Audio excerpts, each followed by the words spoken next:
Hi everybody, and welcome back to my weekly cult situation report.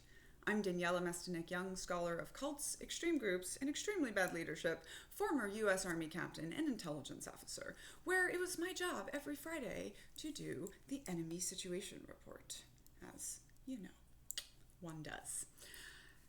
Every week, I tell you all about everything that has happened in the world of cults and in my world of cults. So, welcome. I have written a book called Uncultured about growing up in the Children of God cult and then going into the cult of the U.S. Army. Yes, these are book earrings. You can get autographed copies attached here or listen to me read it to you on Spotify Premium or anywhere else you get your audiobooks, including over 500 libraries. I think it gives us a good, helpful understanding of what has taken over in our country right now. Of course, we are going to get updates in the cult of MAGA, which appears to be melting down hardcore. But first, we're going to talk all about the Epstein victims and survivors press conference. The Epstein survivors say they'll compile their own list. Stay tuned. This was super, super powerful.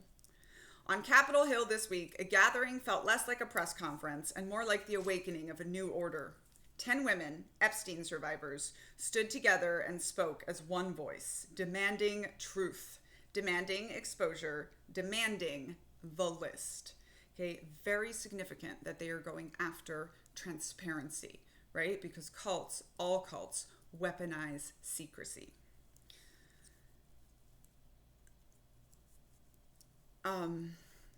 Though Congress dribbled out 33,000 dusty pages from the DOJ, mostly deja vu, the survivors declared that they will not wait for the powers that be.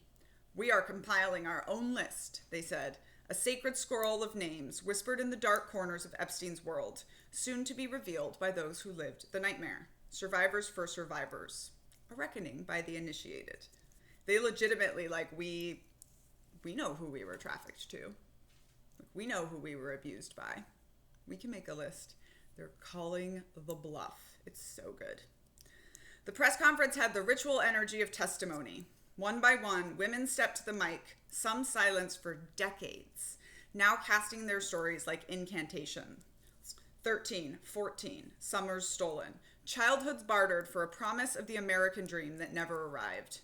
Their pain was not only memory, it was prophecy. Release the files or we will write our own scripture of accountability. And it's also, we need to notice who they were targeting, right? It wasn't just all the little white blonde girls of America that they want you to think of. It was immigrant girls. Girls they thought nobody was going to care about and nobody was going to protect, being preyed on by some of the richest and most powerful men in the world. Meanwhile, lawmakers jostled for control, some guarding secrets like priests of a hidden temple, others demanding transparency. Trump, once an ally in disclosure, now dismissed it all as a hoax, a denial that felt like excommunication from his earlier vows. But the survivors spoke a different truth. Their movement has the markings of something larger than politics, a collective rising, forged in trauma, speaking with the cadence of the betrayed. Right? This is what I keep saying. We're seeing the extreme example at the top, right? But this is all the way down through our patriarchy, including so many of you who were raised in these single family cults. Stay tuned, they warned, a phrase not of media hype, but of cultic revelation. For when their list emerges, it will not just be paper and names. It will be a manifesto, a torch held to the hidden chambers of power. And it's already starting. Just logging on today, I saw 2 different videos of women coming out and being yep, Donald Trump did this to me, kissed me without me asking for it twice, and I will call him out. I'm a Republican and I will call him out.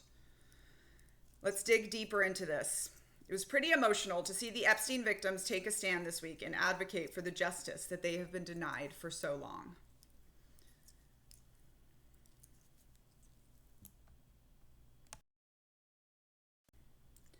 On Wednesday of this week, Lisa Phillips, an Epstein survivor, said that the victims themselves were considering releasing information on perpetrators and enablers involved in Epstein's crimes.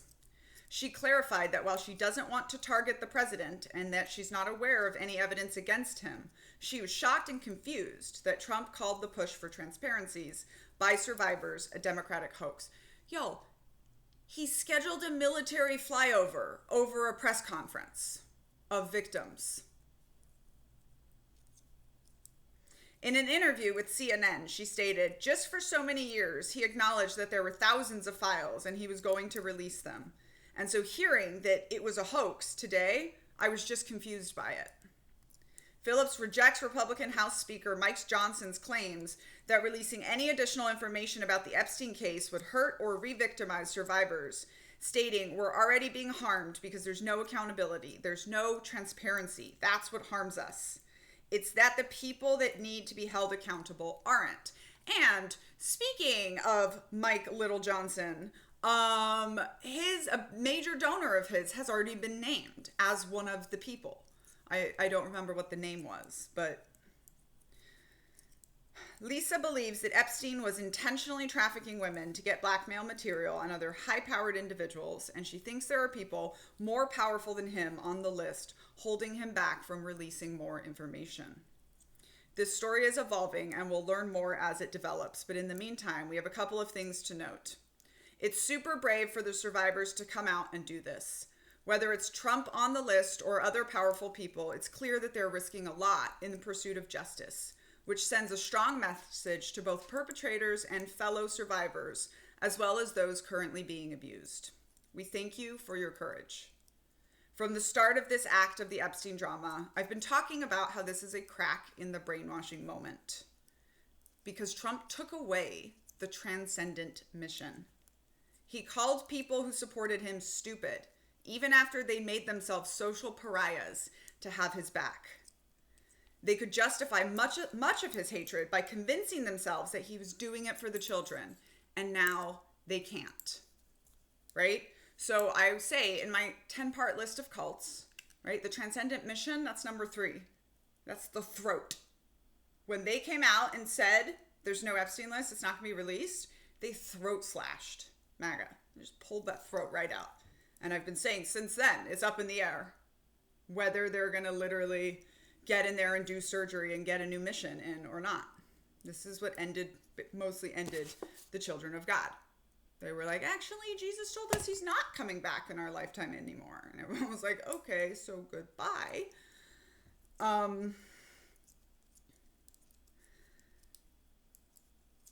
And I think that he is very much cult leader in end stage right now. And I've been saying this since he's been acting like this since the beginning, right? But like MAGA is literally dying. It is literally bleeding out.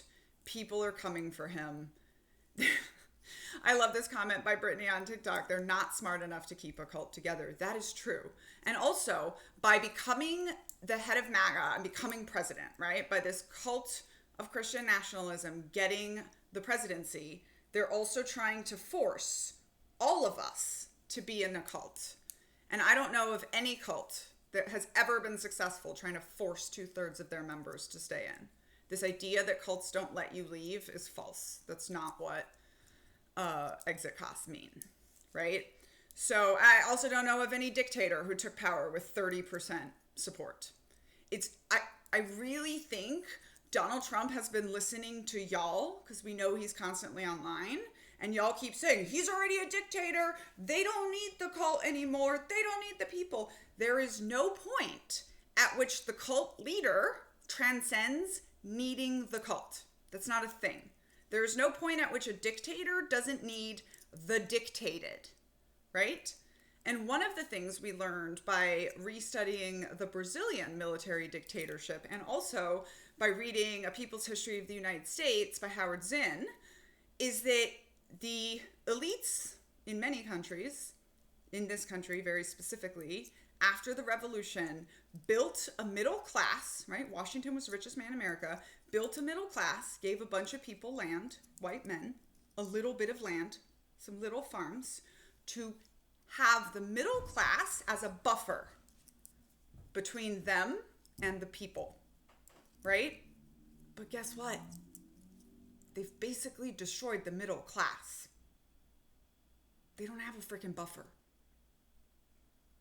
Even if you are making $500,000 a year, you are politically closer to someone making $30,000 a year than you are to a billionaire.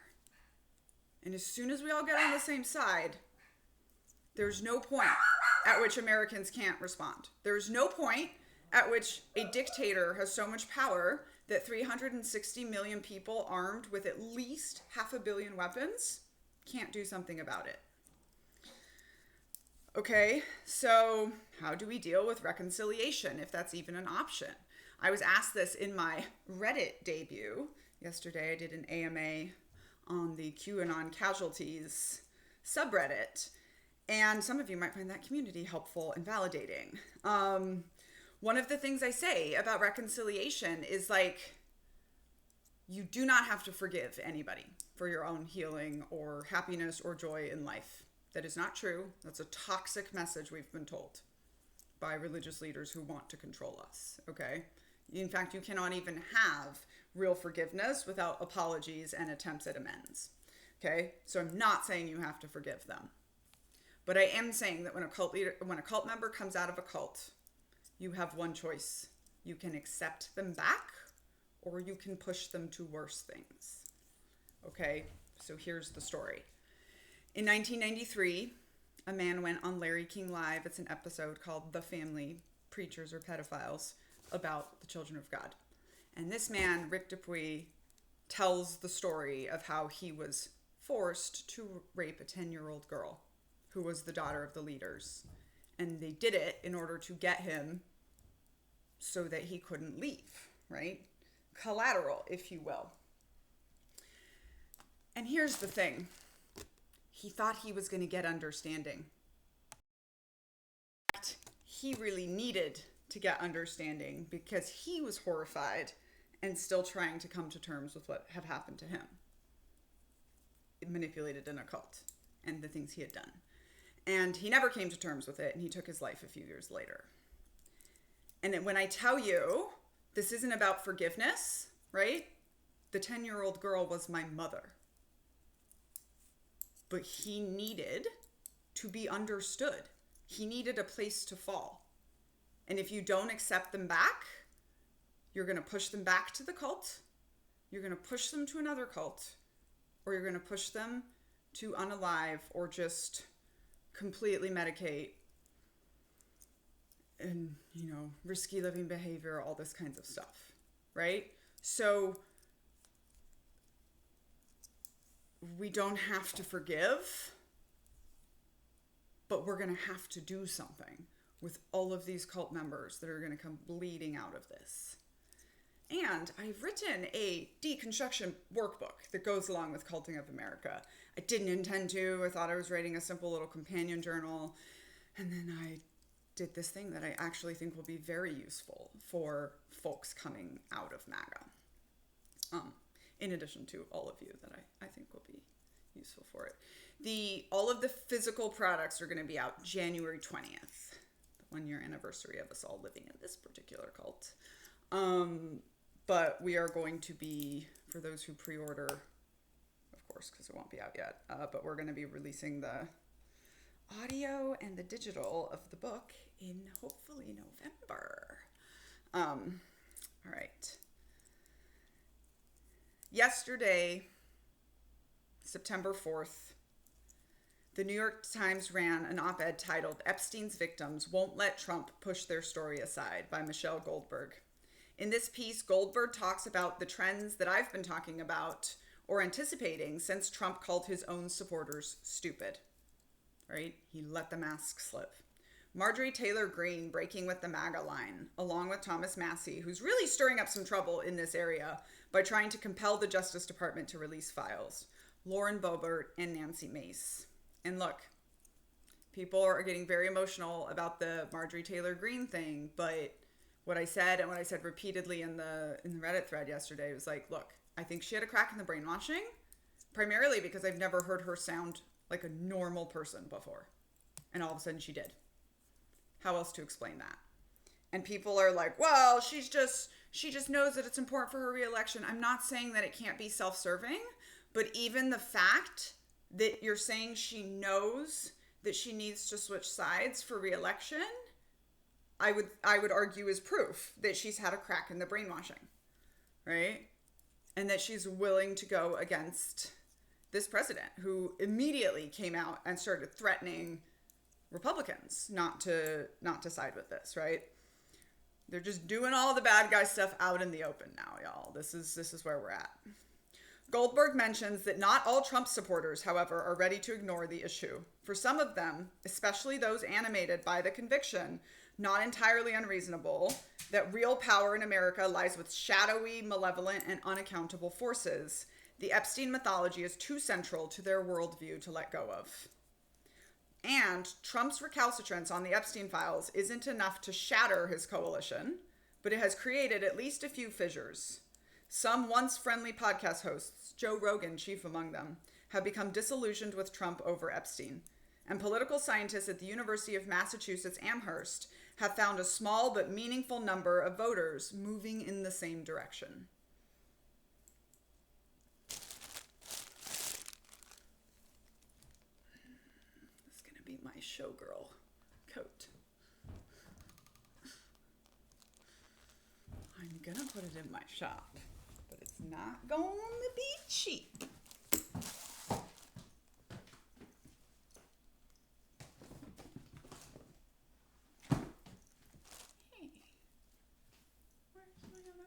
Bright orange yarn. There you are. Oops. Sorry, forgot to pause.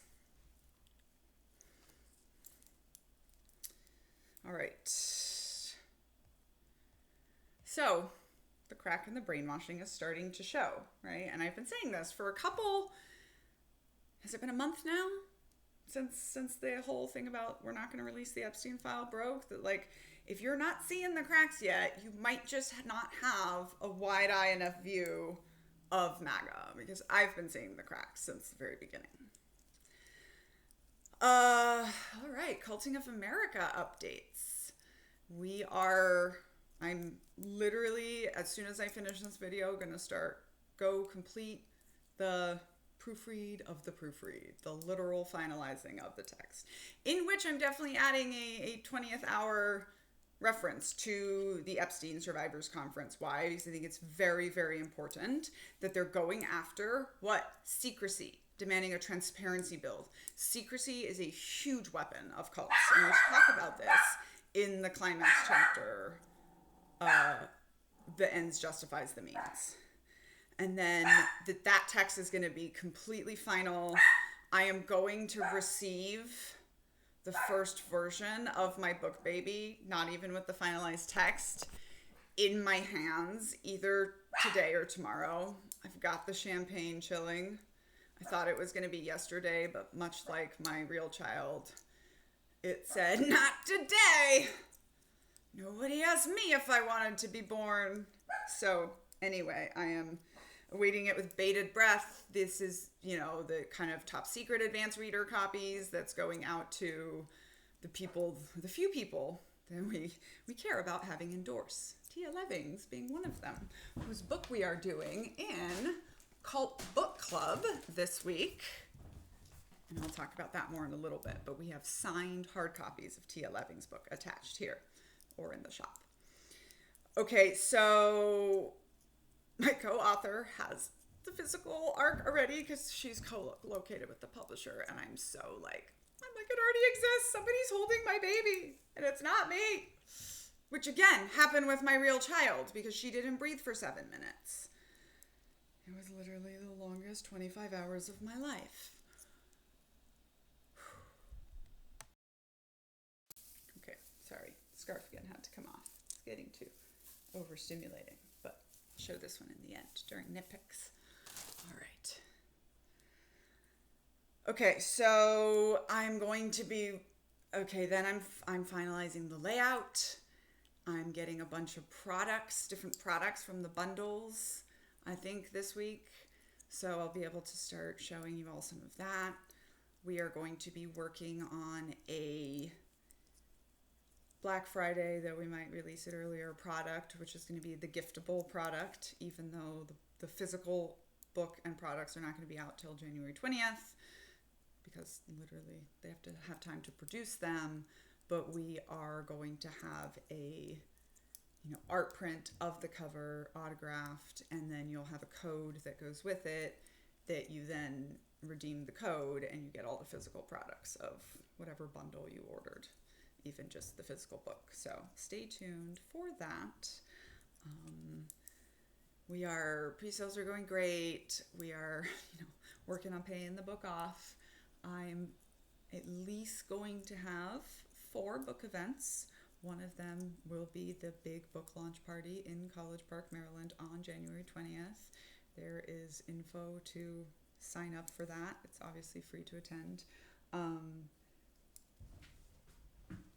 And I'm going to do a book launch party in New York with Rebecca, White Woman Whisperer, who has been a contributor to the book and with whom I have a podcast, Hey White Women. And I'm going to do one in Asheville, North Carolina, which is where my publisher and co-writer are. I'm hoping all of these are going to be space travel themed because, as we know, cults always promise space travel.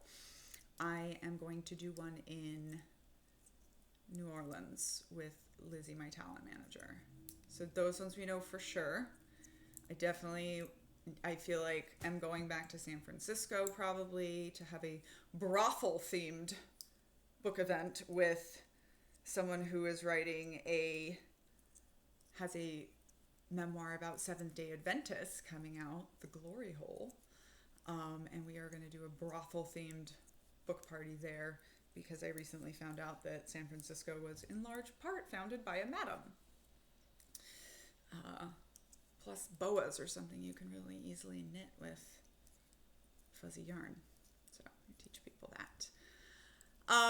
We do want to do other places in the country. I know I need to get to LA and San Diego. I know I need to get to some places of the Midwest. We definitely were very, very humbled by our trip around 2 countries, the US and Canada. How many people came out? We had 70 people come out in Seattle. We had 100 people sign up in Portland, 40 people come out. We had a really great event in San Francisco. But even we had great events in the outskirts of Toronto, and we had a super cool night with 2 people in the outskirts of Buffalo. And it's all been very cool. And we're going to try to do bigger events with more coordination and more warning. But again, you just gotta have patience with me because I'm funding this all myself by selling copies of Uncultured and books and yarn crafts and talking on the internet. Thanks for being here. After I record the book in October, this is what I decided my next big celebration was going to be. Because once I'm done recording the book, then I feel like I'm done. I don't have anything more to do other than sell it. So I decided I'm going to take myself to New York on the train or bus. I'm actually inviting my friend Felicia, who lives in New Jersey, to come down and get a hotel near Broadway. We're going to go out to dinner and a Broadway show, 6 this time. And then the next day I'm going to walk all around the Fashion District and then come home on the bus or train. And that's going to be like my new celebration for myself. I'm not going to do anything public this time, though. Although I tend to run into lots of people in New York. All right, Cult of MAGA. Most of the sit rep has been MAGA-y, but talent manager Lizzie wants me to note that RFK's vaccine skepticism has led to some very tense exchanges. Kennedy said it isn't harder to get vaccines. That's false. It definitely is because RFK changed the recommendations so some pharmacies aren't offering them, which Senator and Dr. Bill Cassidy of Louisiana says is about the same as denying them vaccines. It is highly unusual for Lizzie to agree with anything Cassidy says. She's in Louisiana, and this pretty attentive to him. But in this case, she does. RFK Jr. has indeed made it harder for people to get vaccinated. Lizzie likes to lurk on the pro-RFK subreddits because she's a glutton for punishment. No, just kidding. Actually, it helps her stay informed about the intersection between cults of MAGA and MAHA, and we study the bad guys to learn.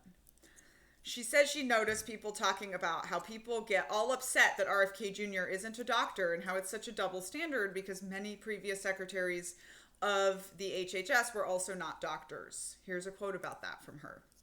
I was thinking about this in the context of last week's SITREP notes, where we noted several times that RFK Jr. is not a doctor and wondered about whether I should have been more temperate in my criticism of him. But then I realized this is a straw man argument because RFK Jr. is both not a doctor himself and openly hostile to the doctors and scientists in his own bureau who disagree with him. Sure, it may be true that there's a different skill set required to lead an agency than to know about medical science, but RFK Jr. is just not willing to listen to the experts. This is why this feels so reckless, chaotic, and dangerous. He's so unwilling to listen. Listen to the experts. One of my biggest strengths in building my own brand and business is I surround myself with experts and then I listen to them. I didn't want this cover. I was wrong. I didn't want that cover. I was wrong. Listen to the experts. All right. So we have this Saturday, the service woman, non-binary, anything but straight cisgendered men, veterans, support group call, September 6th. So it's every first Saturday, 10:30, 10 to 11:30 EST. I do a free call. And if you would like to be part of that, send an email to admin@uncultureyourself.com and ask them to drop you into the invitation. We, as I mentioned, have Cult Book Club featuring Tia Levings, A Well-Trained Wife, September 10th. This is available on audio as well, probably on Spotify Premium because she's with my same publisher. We have the same audiobook director who's an Emmy Award-winning director. It's such a good, I've read it and listened to it. We do, again, have signed hard copies from Tia in the store that also come with a cute sticker that's great for right now. Keep your courage. Remember that courage is contagious. If you're interested, we have special book club this month in the links. You can sign up for just this book club, or if you're already a book club subscriber, which is through a Patreon subscription, you can invite friends that would just like to join for this book club. So we've tried to have both of those going forward. This September is going to be the end of this year's book club. We are going to take the month of October off because Daniela is a real human. And then we are going to come back in November with a whole new list. So book club, we are going to be doing 10 meetings a year. Well, it's 20 meetings a year because it's 10 memoir meetings and 10 cult theory book meetings. I'm going to be making a new list, but we're going to start in November with The Other Boleyn Girl. I'll have a lot more to say about that when we get there. We also have we called it Advanced Cult Book Club, but it's just Cult Theory Book Club. You get access to both if you sign up. We are doing our last discussion of The Sociopath Next Door by Dr. Martha Stout.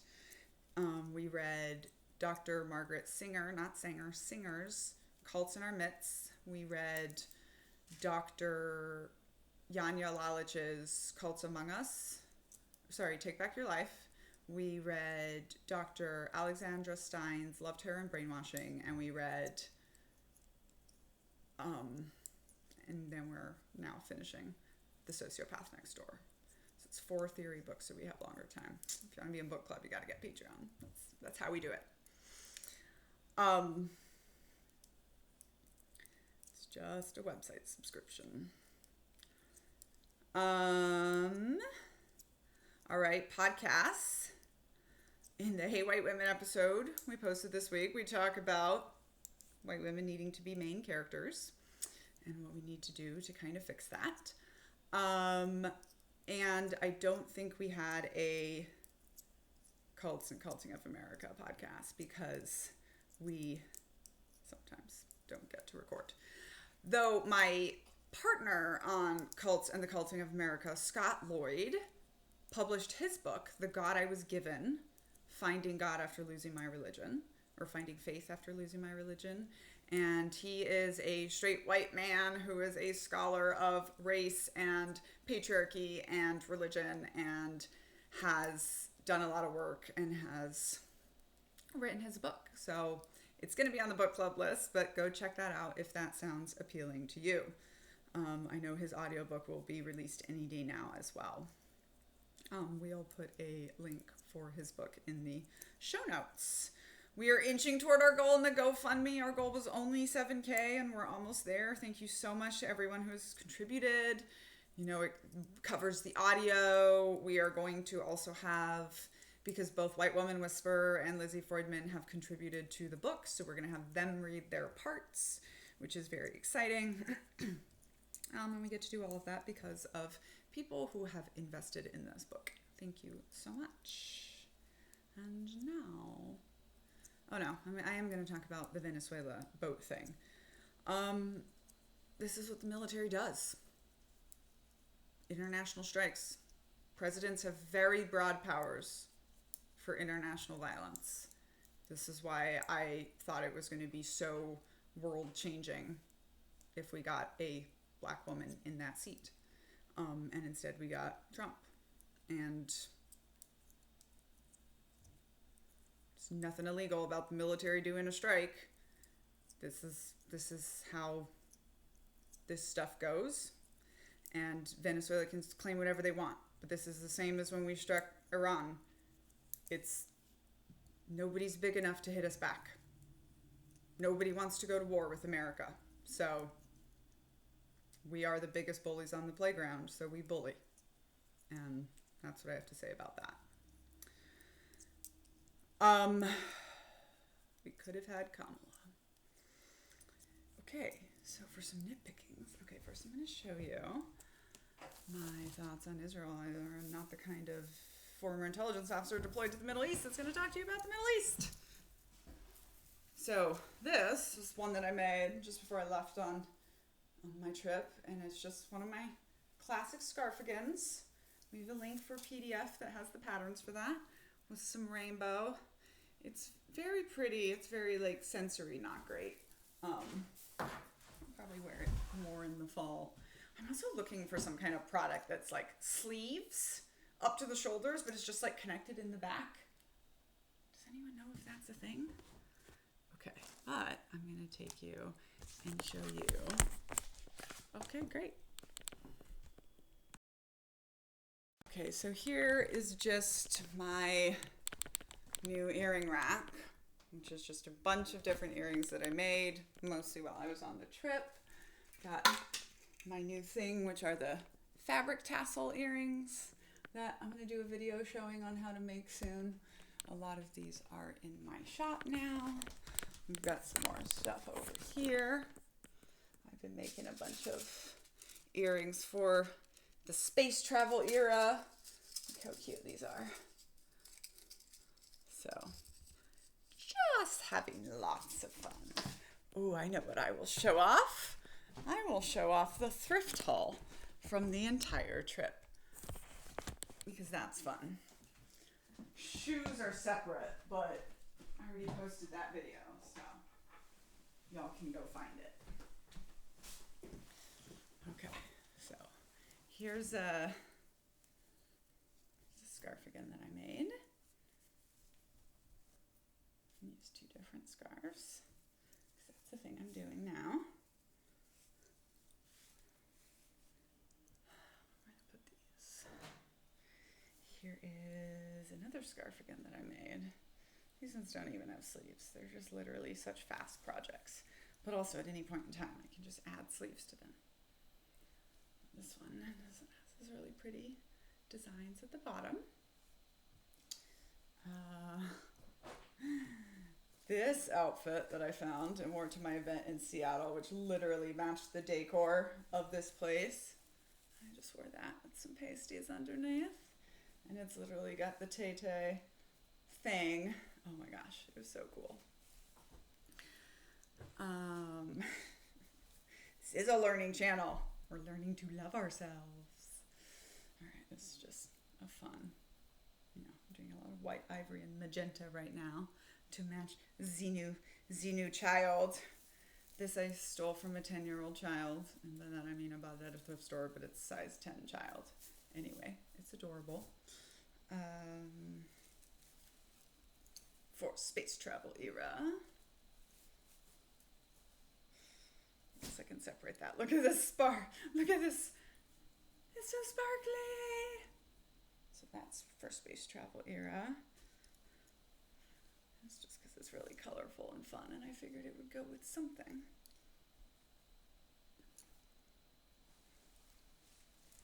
This lace dress is super cool, and then I'm just gonna like crochet more onto it for it to be long. This is like fake machine crochet. Every time you say machines don't know how to crochet, the mansplainers, where do they get their water from? Oh, well, actually, come back with this crap. No, that's not. That's fake crochet. That is like what AI is to art. Okay. All right. So here is a wedding dress that I saw for $30, and I was like, ooh, I'm going to cut that and use that as a top, and it's wildly too small for me. But I still got huge amounts of fabric that I'm going to do something with. I might take it to Lou, the guy who turned my wedding dress into a corset, and have him do something cool with it. Here's this amazing thing. Jumpsuit, a little peep action. I'm putting it into space travel era. I was so excited by how bright this was that I didn't realize like it's an actual ballroom dancing dress. And I really want to make the Asheville party space themed and also end with salsa dancing. Because my publisher there is also a dancer. This amazing robe, just because of course. And that is that. Other than the things we got, knitting cult baby and all. But there you have it. Oh, and finally, we'll show you Cassandra over here, who carries more of those are called the circular logic earrings, and the tassel ones are the fringe belief earrings. But those ones are great too.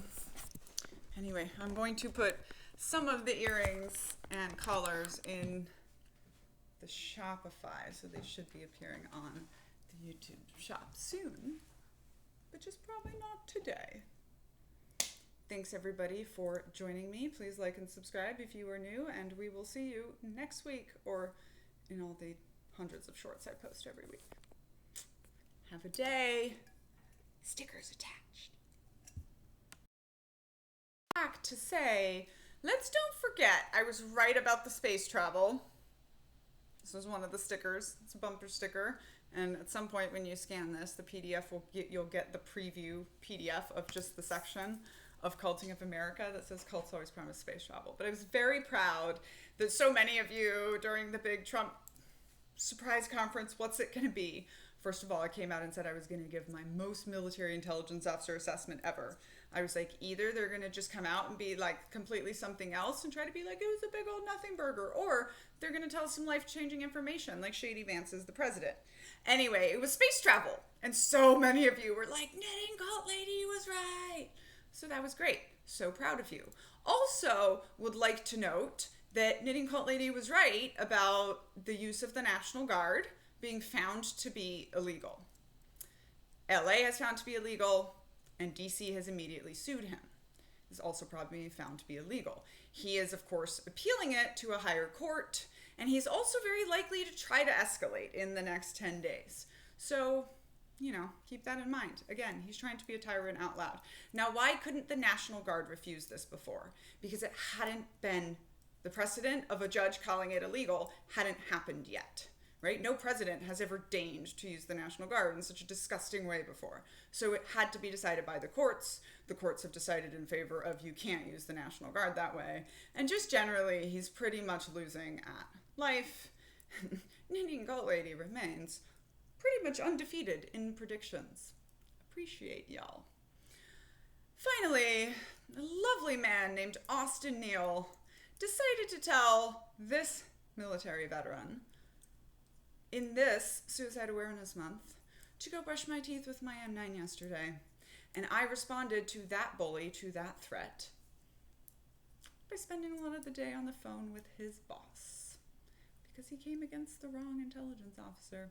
Anyway, you can check out my videos on that. Stay tuned for the revolution, but we're not having it right now, right? I really think these Epstein survivors standing up and saying we're making our own list is going to change the world. It's going to be a huge freaking blow to violent patriarchy.